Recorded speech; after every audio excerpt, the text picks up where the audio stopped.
இது trading வியூடைய Ethereum உடைய chart 15 minutes time frame. So இதில் நான் எப்படி ட்ரேட் எடுத்திருக்கேன், என்ன மிஸ்டேக் பண்ணியிருக்கேங்கிறத உங்களுக்கு ட்ரேட் லாஜிக்கோடு எக்ஸ்பிளைன் பண்ணுறேன். இது வந்து ஒரு எஜுகேஷனல் பர்பஸ். ஸோ இது மூலிமா உங்களுக்கு வந்து ஏதாவது ஒரு லேர்னிங் பர்பஸ்ங்கிறதுக்காக நான் ஒரு வீடியோவுக்கு வந்து போஸ்ட் பண்ணியிருக்கேன். ஸோ இதில் நான் ட்ரேட் எடுத்த லாஜிக் பார்த்துட்டிங்கன்னா Fibonacci retracement டூல் யூஸ் பண்ணி எடுத்திருக்கேன். 15 மினிட்ஸ் டைம் ஃப்ரேம். ஸோ இதில் பார்த்துட்டிங்கன்னா ஃபஸ்ட்டு ட்ரேட் பார்த்துட்டிங்கன்னா மார்க்கெட் ஸ்விங் லாஸ்ட்டாக அந்த ஸ்விங் லோ டு ஹை போட்டால் 0.618 லெவலில் வந்து ரிஜெக்ஷன் ஆகிருக்கும். அது கீழே கேண்டில் க்ளோஸ் ஆகலை அந்த மார்க் பண்ண ரீஜனுக்கு கீழே. ஸோ அதனால் அடுத்த கேண்டிலில் வந்து நான் பை பண்ணிக்கிட்டு என்னுடைய ஸ்டாப் லாஸ் அந்த 0.786 லெவலுக்கு கீழே வந்து என்னுடைய ஸ்டாப் லாஸ் வந்து ப்ளேஸ் பண்ணியிருந்தேன். ஸோ மார்க்கெட் கடைசியாக அந்த ஸ்விங் ஹைக் மேலே மார்க்கெட் மேலே போகல. ஸோ இதில் வந்து என்னுடைய ஸ்டாப் லாஸ் வந்து ஹிட் ஆகிடுச்சு. ஆல்மோஸ்ட் ஸ்டாப் லாஸ் ஹிட் ஆகிடுச்சு. இதில் நான் டார்கெட் 1:2 வச்சுருந்தேன். பட் ஸ்டாப் லாஸ் ஹிட்டு பார்த்துட்டிங்கன்னா எக்ஸாக்டாக அந்த 2 கேண்டல்லேயே ஸ்டாப் லாஸ் ஹிட் ஆகிருக்கும். அகெயின் பார்த்துட்டிங்கன்னா இன்னொரு ட்ரேட் வந்து இந்த swing low to swing high போட்டிங்கன்னா 0.618 லெவலில் வந்து சேம் அதே மாதிரி ரிஜெக்ஷன் ஆகிருக்கு. இங்கே ஆக்சுவலாக பை பண்ணியிருக்கணும். இந்த இடத்துல நான் மார்க்கெட் வாட்ச் பண்ணல. ஸோ அதனால் இந்த ட்ரேட் வந்து மிஸ் பண்ணியாச்சு. இன்கேஸ் நான் இந்த ட்ரேட் எடுத்திருந்தேன் அப்படின்னா இதுக்கு முன்னாடி ஆன ட்ரேட் லாஸ் வந்து இதில் ரெக்கவர் ஆகிருக்கும். இதில் வந்து 1:2 வந்து நம்ம ப்ராஃபிட் வந்து வச்சுருப்பேன். லாஸ் வந்து ரெக்கவர் பண்ணியிருக்கலாம். ஸோ இதில் வந்து ஆல்மோஸ்ட் இதில் நம்ம ட்ரேடே எடுக்கலை. இதில் ட்ரேட் எடுக்காங்காட்டி அந்த ட்ரேட் வந்து மிஸ் பண்ணிடுச்சு. இதில் பாருங்கள் ஆல்மோஸ்ட் வந்து கிட்டத்தட்ட ஒரு 50-60 பாயிண்ட்ஸ் வந்து மூவ்மெண்ட் கிடச்சிருக்கு. ஸோ அந்த ட்ரேட் வந்து நம்ம மிஸ் பண்ணியாச்சு. அகெயின் ஆஃப்டர் தட் வந்து நம்ம இந்த இடத்துல ஒரு செல் ட்ரேட் தான் எடுத்துச்சு. ஸோ மார்க்கெட் பார்த்துட்டிங்கன்னா கண்டினியூஸாக லோவர் லோ ஃபார்மேஷனில் ப்ரீவியஸுடைய ஸ்விங் லோ வந்து பிரேக் ஆகிட்டு வந்துட்டு இருந்தது. ஸோ இதில் வந்து நான் லாஸ்ட்டாக அந்த ஸ்விங் ஹையிலேருந்து swing low Fibonacci tool use பண்ணால் சேம் அதே மாதிரி 0.618 லெவலில் ரிஜெக்ஷன் ஆகிருக்கு.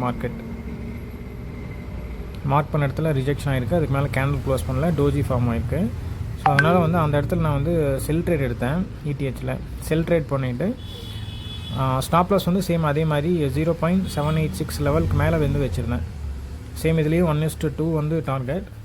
இதில் பார்த்துட்டிங்கன்னா உங்களுக்கு மார்க்கெட் வந்து கீழே வந்துச்சு. கீழே வந்தது பார்த்துட்டிங்கன்னா எக்ஸாக்டாக 0.5 அந்த 0.618 ஃபிப் லெவலில் வந்து ரிஜெக்ஷன் ஆகி மார்க்கெட் வந்து ஒரு ஹையர் ஐ ஃபார்மேஷனில் ட்ரெண்ட் வந்து மாறிடுச்சு. ஸோ அதனால் இந்த ட்ரேடும் எனக்கு வந்து ஸ்டாப் லாஸ் வந்து ஹிட்டு. நான் இதில் என்ன மிஸ்டேக் பண்ணியிருக்கேன்னா செல் எடுத்த என்ட்ரியில் மார்க்கெட் ரிவர்ஸ் ஆகும்போது நான் காஸ்ட் டு காஸ்ட்டில் வந்து எக்ஸிட் ஆகிருக்கணும். ஸோ நான் ஆல்மோஸ்ட் பிளான் பண்ண ஸ்டாப் லாஸ் வந்து எனக்கு வந்து ஹிட் ஆகிடுச்சு. நீங்கள் வந்து இப்போது ட்ரெண்ட் ரிவர்சல் கண்டுபிடிக்கணுன்னா கடைசியாக அந்த ஸ்விங் லோவிலேருந்து ப்ரீவியஸ் அந்த ஹைக் போட்டிங்கன்னா மார்க்கெட் பார்த்துட்டிங்கன்னா எக்ஸாக்டாக அந்த 0.52618 அந்த லெவல் வந்து ரிஜெக்ஷன் ஆகிருக்கும். ஸோ அந்த லெவலில் ரிஜெக்ஷன் ஆகும்போதே நம்ம வந்து ஒன்றா காஸ்ட் டு காஸ்ட் போட்டுருக்கணும், இல்லைனா எக்ஸிட் ஆகிருக்கணும். எக்ஸிட் ஆகாதங்காட்டி இது நான் பிளான் பண்ண ஸ்டாப் லாஸ் வந்து ஹிட் ஆகிடுச்சு. ஸோ இதில் ஆல்மோஸ்ட் 2 ட்ரேட் வந்து ஸ்டாப் லாஸ் வந்து கண்டினியூஸாக ஹிட் ஆகிருக்கு. இது வந்து ஜனவரி மந்த் 18th டேட்டு சண்டே அன்னைக்கு என்ன ட்ரேட் பண்ணது. இதுலேயும் வந்து ஸ்டாப் லாஸ் வந்து ஹிட்டு ட்ரெண்ட் ரிவர்சல் ஆனதுனால.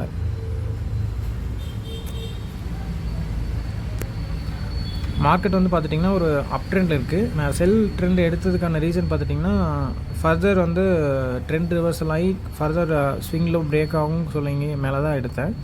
ஸோ அகெயின் வந்து அப் ட்ரெண்டுக்கு வந்து மாறிடுச்சு. ஸோ என்னோடய வியூ வந்து செல்லிங்கில் இருந்தங்காட்டி எக்ஸாக்டாக ஃபிப் லெவலும் ரிஜெக்ஷன் ஆச்சு. ஸோ எடுத்தது வந்து அங்கேயும் வந்து ரிஜெக்ஷன். ஸோ கண்டினியூஸ் வந்து 2 ட்ரேட் வந்து ஸ்டாப் லாஸ் ஹிட்டு. ஃபர்தர் ஏதாவது அடுத்த இதே Fibonacci டூல் யூஸ் பண்ணி தான் நான் வந்து ட்ரேட் எடுப்பேன். அடுத்த ட்ரேடில் உங்களுக்கு வந்து ப்ராஃபிட் வருதா லாஸ் வருதா, இந்த Fibonacci டூலுடைய அக்யூரசி எப்படி இருக்குங்கிறத அப்கமிங் வீடியோஸில் வந்து நான் போஸ்ட் பண்ணுறேன். ஸோ இது வந்து ஒரு எஜுகேஷனல் வீடியோ. நீங்களும் வந்து பேக் டெஸ்ட் பண்ணி பாருங்கள். தேங்க்யூ ஃபார் வாட்சிங்.